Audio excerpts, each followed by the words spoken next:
Mention Marlon Brando, and you immediately think of the raw power, brooding intensity, and revolutionary acting that completely redefined cinema. He was a force of nature, a mesmerizing presence who could convey a universe of emotion with just a grunt, a look, or a whispered line.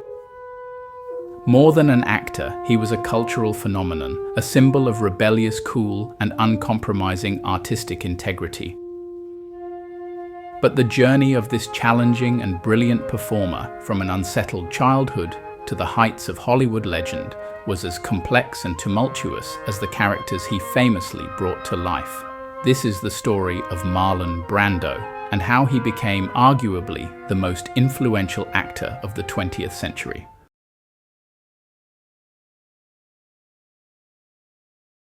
Born in Omaha, Nebraska in 1924, Marlon Brando's early life was marked by instability. His parents, both alcoholic, provided a chaotic home environment, and young Marlon was often sent away to military academies, from which he was eventually expelled. This challenging upbringing instilled in him a rebellious streak and a deep sensitivity.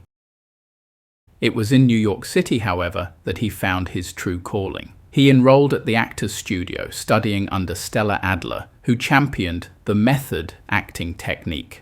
This immersive approach, which encouraged actors to draw on their own emotions and experiences to create authentic characters, resonated deeply with Brando. It allowed him to channel his raw intensity and complex inner world into his performances, setting him apart from the more formal acting styles of the era.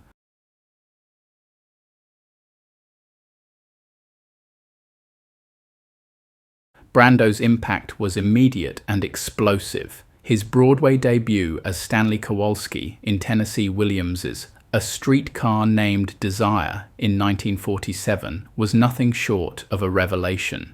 His raw, sensual, and visceral performance stunned critics and audiences alike, transforming him into an overnight sensation. He brought a naturalistic, almost dangerous physicality to the stage that had rarely been seen before. This radical approach continued into his early film career. As a matter of fact, my wire... As a matter of fact, there wasn't no wire at all. And there isn't no millionaire. I missed him come in here with roses because I know where he is. And there isn't a thing but imagination and lies and deceit and tricks. And look at yourself. Take a look at yourself here in a worn-out Mardi Gras outfit. Running for 50 cents to some rag pick with a crazy crown on. And what kind of a queen do you think you are? You know that I've been on to you from the start, and not once did you pull the wool over this boy's eyes. You come in here and you sprinkle a place with powder and you spray perfume and you stick a paper lantern over the light bulb, and lo and behold, the place is turning to Egypt, and you are the queen of the Nile, sitting on your throne, swilling down my liquor. And you know what I say? Ha ha! You hear me? Ha ha ha! However, this groundbreaking style wasn't always understood or appreciated by Hollywood's old guard. There's an anecdote about his early film work where some studio executives were initially baffled by his quiet, introspective approach, his mumbling delivery, and his less than heroic posturing, often contrasting it with the more polished, articulate performances typically expected. They sometimes had to be convinced that his unconventional choices were indeed intentional and effective, a challenge he consistently overcame through the sheer power of his performances.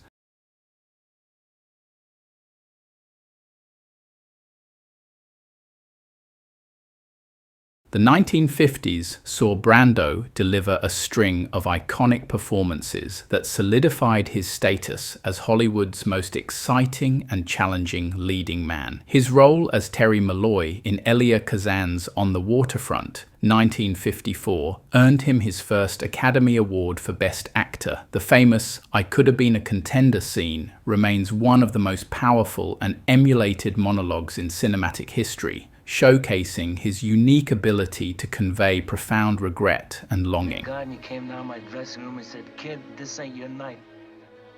We're going for the price on Wilson." You remember that? This ain't your night. My night, I could have taken Wilson apart. So what happens? He gets the title shot outdoors in a ballpark, and what do I get? A one-way ticket to Palookaville. You was my brother, Charlie. You should have looked out for me a little bit.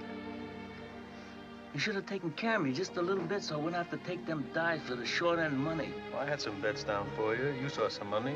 You don't understand. I could have had class. I could have been a contender. I could have been somebody. Instead of a bum, which is what I am. Let's face it.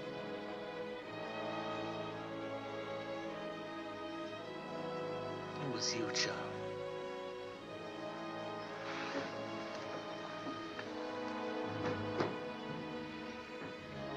Okay. Films like The Wild One, 1953, where his character Johnny Strabler's rebellious image became synonymous with counterculture cool, and Viva Zapata, 1952, further cemented his reputation as an actor who consistently pushed boundaries, both in his choices and his revolutionary technique.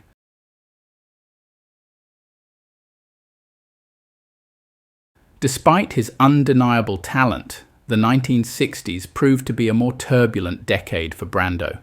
A series of less successful films and a growing reputation for being difficult on set led many to believe his best days were behind him. He became increasingly disillusioned with the Hollywood system, often clashing with directors and producers. However, the 1970s brought an astonishing comeback that re-established him as an unparalleled force in cinema. His portrayal of Vito Corleone in Francis Ford Coppola's The Godfather, 1972, was a masterclass in understated power and nuanced performance, earning him his second Best Actor Oscar, an award he famously declined in protest of the treatment of Native Americans by the film industry. I wouldn't even have to act, just be myself. Oh, Godfather, I don't know what to do. You can act like a man! What's the matter with you?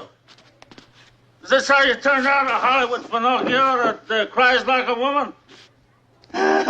What can I do? What can I do? What is that nonsense? Ridiculous.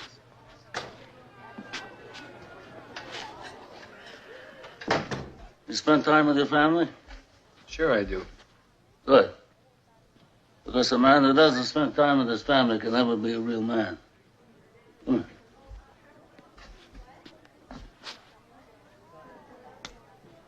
You look terrible. I want you to eat. I want you to rest well, and a month from now, this Hollywood big shot's gonna give you what you want. It's too late. They start shooting in a week. I'm gonna make him an offer he can't refuse. Now, just go outside, enjoy yourself, and forget about all this nonsense. Listen, I want you to leave all to me. All right. Yeah?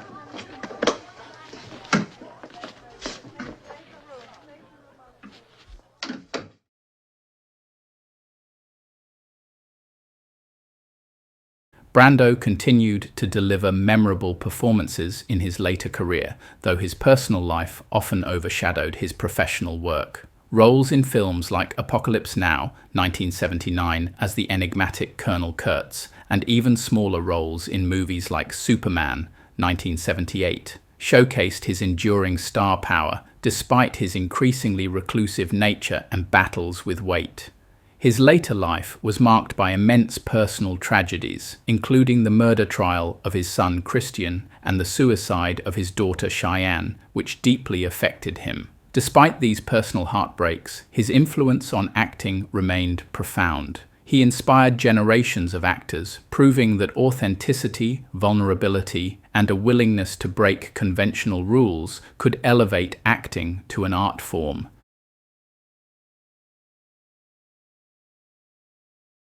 Marlon Brando passed away in 2004, leaving behind a legacy that is both celebrated and complex. He was a difficult genius, a man whose personal struggles often spilled into his public life, yet whose artistic contributions were revolutionary. From the raw power of Stanley Kowalski to the iconic whispers of Don Corleone, Brando redefined what it meant to be a film actor. He challenged norms, championed authenticity, and irrevocably changed the landscape of modern acting. His impact on cinema is immeasurable, ensuring his status as a true legend and one of the greatest entertainers the world has ever known.